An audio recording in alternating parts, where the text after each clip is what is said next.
So, for context, my boyfriend and I have been going out for around 3 months now. He has talked about how he used to have night terrors, and lately, they've been especially bad. Once I started staying at his house, I witnessed it firsthand. We'd be dead asleep, and he would suddenly sit up, gasp, and stare off into the distance for a while, before lying back down and going back to sleep. I asked him what he was dreaming about once, and he said he didn't know. I started getting poor sleep at his apartment, too. I did from the start, but I just chalked it up to being in a new, strange environment, but it persisted. One morning, he left for work, and I went back to sleep after saying goodbye. I woke up on my stomach, unable to move. I realized it was sleep paralysis. I've had it a couple of times before, years ago, so I knew what I was dealing with and tried not to panic. That's when I felt something crawl onto the bed and place a hand on my back, holding me down. I've had a sleep paralysis demon experience in the past, so I tried to remain calm. I started repeating, "not real," over and over in my head, since I couldn't speak. The thing responded, "Oh, you think I'm not real? If I weren't real, would you be able to feel my hand on your back?" It said this while digging its fingers in. "Would you be able to feel my breath on your neck?" It felt so real. I could feel it lean down and breathe cold air on my neck as it spoke. I repeated, "Get out, you're not welcome." And slowly, I began to move again, and the thing was gone.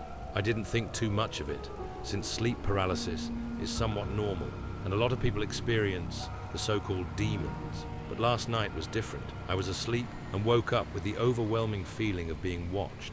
I opened my eyes and lifted my head to look around the room. There was a tall shadow moving across the room, right at the edge of the bed. I looked over at my boyfriend's spot to confirm it was just him getting up to use the bathroom or something, and was horrified to find him sleeping peacefully next to me. I looked back at the shadow. It had reached the spot directly in front of me at the end of the bed. It turned toward me and was staring, unblinking, with a huge grin. It had this strange aura around it. It's hard to describe, but everything looked a little warped around it. I felt an intense amount of malice coming from it. I was terrified. I sat up, and after a moment longer, it dissipated into the air like it had never been there. I don't know what this thing is, or why it's bothering us. I've never experienced anything like this before, other than when I was a little kid and thought I saw shadows move, or other kid stuff like that. But this thing had a face. This happened last year, but it still messes with my head. I was in the hospital after a routine surgery. Nothing crazy, just getting my gallbladder removed. Everything was supposed to be smooth. I woke up in recovery feeling okay, but about an hour later, I suddenly felt really cold, dizzy, and like my heart was beating out of my chest. I told the nurse something felt wrong, and that's the last thing I remember from inside my body. What I remember next was watching the whole thing happen like I was standing in the corner of the room. I could see myself lying on the bed, pale as hell, a bunch of nurses rushing in, alarms going off. One of them was doing chest compressions. Another was calling for a crash cart. I remember thinking, holy shit, I'm dying. But I didn't feel panic. I felt weirdly calm, detached, like it wasn't really me down there, just a shell. I could hear them shouting numbers, shouting my name, and even yelling something like, "We're losing him." But I just watched. I even looked down at my arms and realized I didn't have arms, not physical ones. I was just this floating awareness, kind of like being in a dream, except more vivid than anything I've ever experienced. And then it got even weirder. I felt this pull, not like someone was grabbing me, but more like gravity started working in a different direction, like I was about to be sucked upwards somewhere. I don't know where, and right before it happened, I heard this voice in my head, totally calm, just say, "Not yet." Next thing I knew, I jolted awake with a mask on my face, gasping like I'd been underwater. My chest hurt like hell from the compressions. Turns out, I flatlined for almost 2 minutes. The heart completely stopped, but somehow I came back. I didn't tell anyone what I saw, not at first, but I'll say this. I was more alive during those 2 minutes than I've ever felt in my whole life. And whatever I was, wherever I was floating, it wasn't nothing. It wasn't a dream. I know what I saw. I grew up in a densely forested rural area in central Virginia, and like most kids my age, 10 at the time of this story, I spent a lot of time playing in and around the woods. My best friend and I had found a creek one day while exploring different deer trails through the woods. This creek we happened on was a very rare find and the perfect spot for us to play. It was wide and deep enough to swim around in and had nice, soft, mossy banks on either side to rest on after we had tired ourselves out. The water was cool and clear, no copperheads and no mosquitoes because the water was constantly running. We were psyched. After a few hours of swimming, we had to walk back home for lunch, but made plans to pack lunch the next day so we could have a picnic on the creek banks and spend the whole day there. The next morning, we set out for the woods at around 1 p.m., planning to have the picnic first and swim after. We entered at the same spot we had the previous day and followed what we thought was the same deer trail. It was not. At the point where we should have found the creek, we walked into a small clearing that was covered in huge, thick ferns. We had definitely never walked past this before. So, being both hungry and tired of walking, we decided to eat in the clearing. We laughed and played around there for a while, spitting watermelon seeds at each other from our lunch. It was an absolute blast, and we were both in wonderful, giddy moods. That all changed, however, as soon as we packed up and set back out to find the creek. As we walked on, the woods started to feel darker and colder. We got skittish, and I noticed my friend kept whipping her head around to look behind us. After about a half hour of walking, we came up on what looked like an entire overgrown bathroom. Sink, toilet, and bathtub, all sitting arranged together and covered in ivy. It's pretty common to find weird shit like this in the middle of the woods, so we just walked on and made jokes to lighten the mood, calling it Bigfoot's bathroom. After another hour of walking and not seeing anything we recognized, we started to panic. Instead of trying to reach the creek, we were now just trying to find our way back home, or out of the woods at least. I told her we should follow the sun, and eventually we would come up on a road or someone's property where we could find help. She insisted on another way, and we began yelling at each other out of fear and, let's be honest, little girl bossiness. I told her if she thought she was so right, she should just go her way, and we would see who got out first, so we split up. Now, as an adult, I fully acknowledge I was being a stubborn brat, and also an idiot. Worst possible thing we could have done. Not 10 minutes after splitting up, I began to hear someone walking maybe 100 feet behind me. Thinking it was my friend deciding to go my way after all, I slow down so she can catch up to me. Instead, whatever it was matched my pace. I slow down, it slows down. I stop, it stops. This went on for hours. The whole time I was going back and forth on whether or not it was in my head or there was really something following me. I picked up a big stick, swung it a few times to make sure it was sturdy if I had to hit someone, and trucked on. As it began to get dark, I came up on something that made my heart sink into my stomach. It was Bigfoot's bathroom. I had just walked in a huge circle for hours, despite being 100% sure I was following the setting sun west the entire time. Confused and frustrated, I sat down on a log and just screamed my little heart out while smacking my whoopah stick repeatedly into the ground. As I tried to collect myself, I heard the footsteps again walking up on me from behind. I called out my friend's name as loud as I could. No answer. Then, after a short pause, the steps began to run towards me. I jumped up and booked it fast as I could in the opposite direction.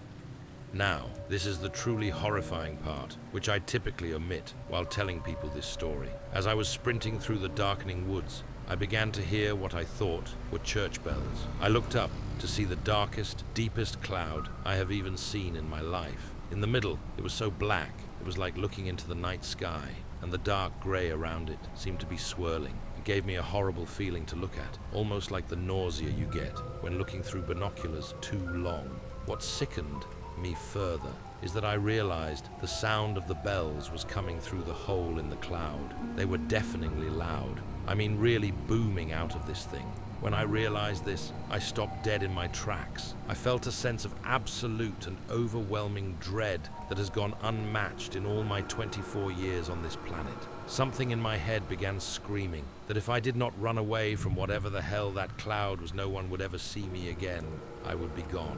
I did not want to run toward the thing chasing behind me either, though, so I made a sharp right and took off away from both. It was now completely dark, and I was running blind through the woods, smacking through branches, wheezing and tripping every few feet for what seemed like another hour, until I smacked into something low and flew over it, hitting the ground so hard all the air in my lungs was knocked out of me. As I lay there trying to recover, I realized I couldn't hear the bells anymore. Then my eyes adjusted more to the dark, and I realized what had just made me go arse over teeth was an old fence. Grabbing hold of it, I prayed it would lead me to a farm, and sure enough it did. I walked up over a hill about a mile to the back of the farmhouse, explained what had happened, and the farmer graciously gave me a ride back home. I was covered head to toe in scrapes, oozing blood, and more exhausted than I had ever been in my life, but I was finally safe. It was past 9 p.m. when I finally walked through my front door. My friend had gotten back shortly after we split and figured I had as well, so hadn't told anybody I was lost. And my family just figured I was still out after dark, which wasn't uncommon for me. They were shocked when I walked in, beat up and crying. Nobody had been looking for me at all. To this day, I wonder how long they would have waited to come find me if I hadn't been lucky enough to find the fence, and if it would have been too late.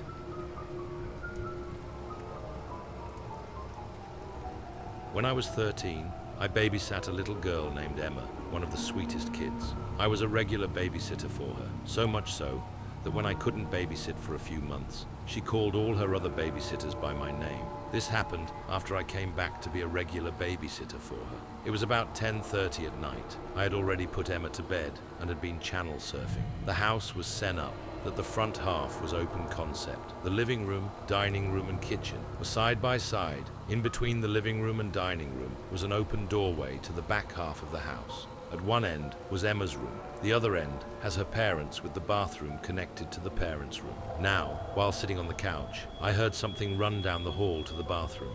Assuming it was just Emma going to the bathroom, I let it go. A few minutes went by, and I heard the feet heading back down the hall. I turned to tell her to go back and make sure she flushed, as I hadn't heard it, but I only saw the tips of black hair that had run past the open doorway. Here's the problem. Emma is blonde. I quickly jumped up and rushed to Emma's bedroom, throwing open the door, her nightlight bright enough to make her out as she sat up and looked at me, rubbing her eyes in confusion. I asked her if she had gone to the bathroom. When she shook her head, I did a once-over of her room, checking under her bed and a quick peek in her closet. I didn't see anything, and I just told Emma I was double-checking for monsters. I tucked Emma back in, saying goodnight as I headed out of her room again, leaving it slightly open. I began to walk away, but stopped when I heard Emma speak, thinking she was going to ask me something. I turned to listen, only to hear, "You should have said something. Don't scare her. I really like her." I didn't say anything to the mum about it, and continued to babysit Emma until they moved away. I always made an effort after that to include the being. If Emma was drawing, an extra spot was set up. It seemed to make Emma happy, and nothing ever startled me again. This story starts many years ago, when I was a little girl living in an apartment with my dad and older brother. I used to hate going to bed early, and often snuck out of bed to just run around the living room in the middle of the night. I always left the lights off and was able to see because there was enough light shining through the glass door from the balcony. On one such night, I slipped out of bed and made sure my brother was still asleep as we shared a bunk bed and walked quietly as possible to the living room. I left the bedroom door open every time in case I needed to run back to bed. As I played around the living room, jumping on the couches and the like, I noticed a black shadow from the balcony. I immediately stopped and looked outside and just saw this silhouette-like black figure just standing by the edge of the door near the handle. I freaked out and immediately ran back to bed and closed the door. This woke my brother up, and he got worried and asked what was wrong. I told him what I'd seen, and he said he'd go look himself to make sure everything was all right. He opened the door, and I watched him walk out. A minute later, he came back in and said he didn't see anything, so it must be okay now. I accepted the answer and went back to bed. Later, I realized that my brother had still left the door open. I crawled out of bed to close it myself, and before I could touch the door, it slammed shut loudly. This caught my brother's attention, and when I explained what happened, he was confused. I was so terrified that I asked to sleep with him, and he let me. A minute later, though, our dad came into the room and asked what the noise was. I explained to him what I'd seen, and he didn't really believe me, as he doesn't believe at all in the paranormal. He figured one of us had slammed the door. My brother tried to say it was a draft, to just get him to go back to bed, but my dad didn't think so, since he left the windows and balcony locked and air off. So my dad goes about trying to question us, to see who slammed the door, and in the middle of me, trying to explain that I was really only trying to close the door, but never touched, and we hear a loud noise coming from the living room. It sounded like another door slamming shut. My dad automatically leaves towards the living room and turns on the light. My brother and I followed and saw our dad looking around. We only have two doors in the living room, the front door and the balcony door. My dad checks the front door first and finds it locked. Then he goes to the balcony door and finds it unlocked and slightly ajar. See, when that door gets slammed, it's loose enough that it actually slides back a bit.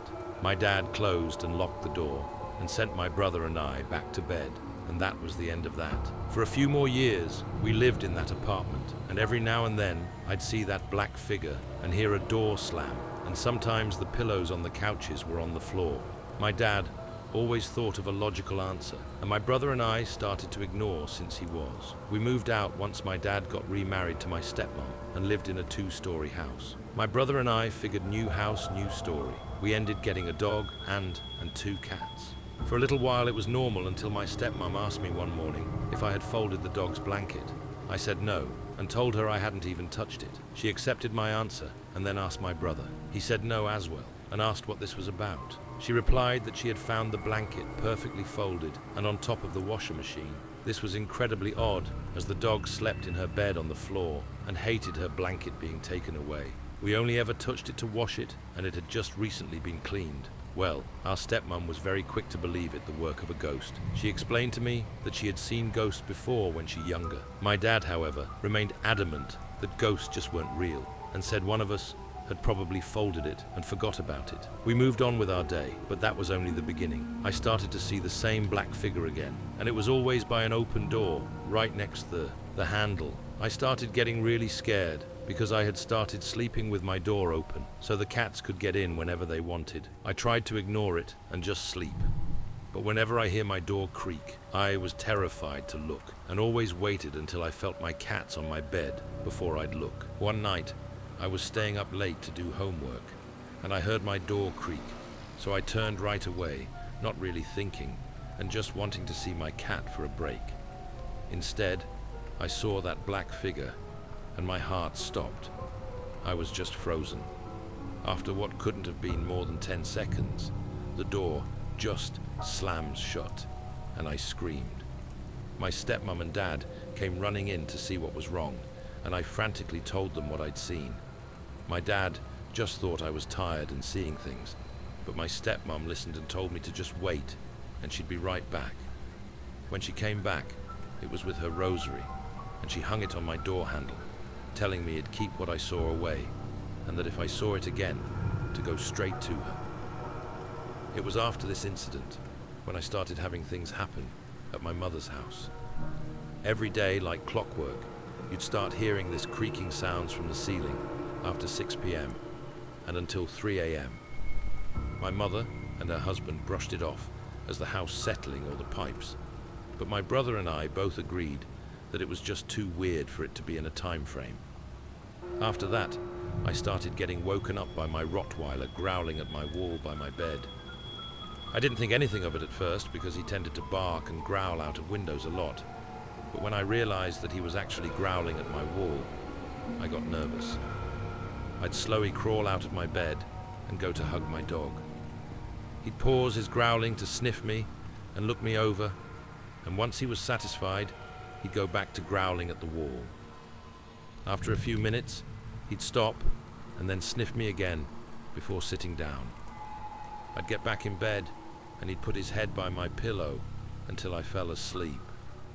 When my mother's second dog, a Weimaraner, got old enough, she'd come into my room at night as well and start growling at the wall too. She was the kind of dog who'd make noises and kind of talk to you, but she never growled or barked. I did the same thing and got out of bed until they stopped growling, but it started affecting my sleep. I eventually told my stepmom what was going on after a picture frame above my bed flew onto the floor and crashed. She told me that there was a spirit or ghost that was following me and that I needed to be careful since she believed it was only getting more active. Hearing those words scarred me. I managed to push on and try to ignore the doors closing randomly and my dogs growling. Even my cat started getting weird around the house sometimes, but I just kept thinking, if I ignored it, it'd go away. But I was wrong. My dad eventually moved houses again, and this time we were living in a brand new home, so new that my dad had bought it while it was still being built. I explained my worries to my stepmom about the thing following me here, and she told me to just let her know the moment I saw it again. After a few weeks, everything was fine until I started hearing voices, the kind that sounds like someone is having a conversation, but it's muffled like they're a few rooms away. I'd stop whatever I was doing to go check it out, but whenever I did, it'd stop. It got to the point where I'd be completely alone in the house, and I'd hear what sounds like my dad talking to someone. I'd call out for him confused, only to look out a window and see that his car was still gone. After that, I started to hear footsteps, like someone was walking around in my parents' room upstairs. The weirdest thing about it, though, was it always sounded exactly like my dad's footsteps. Everyone had a specific way of walking, and his were always more thudded and loud. I brought it up to my stepmom, and she told me she heard it too. She then explained to me it was coming from her closet, and that sometimes she'd walk in to find the boxes from the top shelf right in the middle of the floor. Keep in mind, this is one of those big walk-in closets, so anything that falls wouldn't naturally end up in the center of the floor. I still live with my dad and stepmom to this day while going college, and I still hear all of this stuff. I don't see the figure as much anymore, and the doors don't slam as often, but they do still shut. It's just quieter. The thing that made my friends believe I had something following me was because I'd spend the night at their house, and anything I usually experienced started happening whenever I came over. One friend of mine, who is terrified of anything paranormal, actually refused to sleep at my house and doesn't like me spending the night at hers because she had seen the black figure. It's sort of become a bit of a joke now with them. They'll tease me and say that if you invite me over, you better be prepared for 2 guests instead of 1, or to make sure all the doors are shut before sleeping. Some friends are incredibly curious and often like to come over or invite me over, just so they can try and see the figure. I honestly don't know what to do about it, and don't know if I should do anything. I mean, it's never been hostile towards anything, but it's still unsettling to see it sometimes and have it break some stuff. Nowadays, I sleep with my door closed and locked, but sometimes I'll wake up to see it open. Sorry for the long story, but I really don't know what to do, and if anyone has any ideas, I'd be happy to hear them. So, brief background. I work for a company that answers phones and takes messages for businesses when they're closed, out to lunch, after hours, etc. We answer for a variety of companies in different fields, including funeral homes. This situation has happened twice, that I have talked to the person myself on the phone, and a few other times as well, and I think it's very interesting, and I thought maybe it would warrant discussion here. So the first time it happened, I took the message from this lady whose mother had passed recently. The body was already picked up and dressed, and at the funeral parlor, visitation was scheduled for the following day. She calls and is weepy and asks if her mother's phone is still in her jacket pocket, because they just got a call from her number. I end up dispatching the call, calling the director to deliver the message verbally, and he says that he'll call her, but the body is in the casket, and the casket is closed, waiting in their parlor. I say, "Wow, weird," and he kind of chuckles and says, "This kind of thing happens more often than you would think. It's been a year or more since that call, and I just yesterday got another call similar for another funeral home, and other people I work with have had the same types of stories. Just wanted to get some outside opinions, because it's interesting and creepy at the same time."